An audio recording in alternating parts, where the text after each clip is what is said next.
গতকাল ছিল সোমবার, মানে আমার ছুটির দিন। আর ছুটির দিন মানেই আমি কিন্তু দেরি করে একটু ঘুম থেকে উঠতে ভালোবাসি। তো তারপর ঘুম থেকে উঠে দেখলাম আমার মামার মেয়ে আমার বাড়িতে এসে হাজির দুষ্টুমি করার জন্য। আর তারপর ঘুম থেকে উঠে এত খিদে পেয়ে গিয়েছিলো, ভাবছিলাম কী খাবো কী খাবো, মাকে বারবার করে বলছিলাম। মা বললো সুজি আছে, সুজি বানিয়ে নিতে। কিন্তু ঘুম থেকে উঠে আমার একটুকু কাজ করতে ইচ্ছা ছিল না, তাই জন্য মাকে বললাম তুমিই সুজিটা চট করে বানিয়ে দাও। আর তারপর খাওয়া দাওয়া সেরে নিয়েছিলাম। যেহেতু টিফিনটা অনেক দেরি করে করেছিলাম, টিফিন করতেই আমার 11:30 12টা বেজে গিয়েছিলো। তারপর স্নান টান করে পুজো সেরে আমার আর ভাত খেতে ইচ্ছে করছিল না দুপুরবেলায়।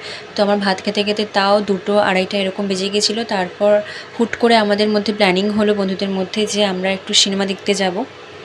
আর তারপর তাড়াহুড়ো করে খাওয়া দাওয়া সেরে বেরিয়ে পড়েছিলাম সিনেমা দেখতে। আমরা সকলে মিলে চলে গেছিলাম খাদান মুভিটা দেখার জন্য।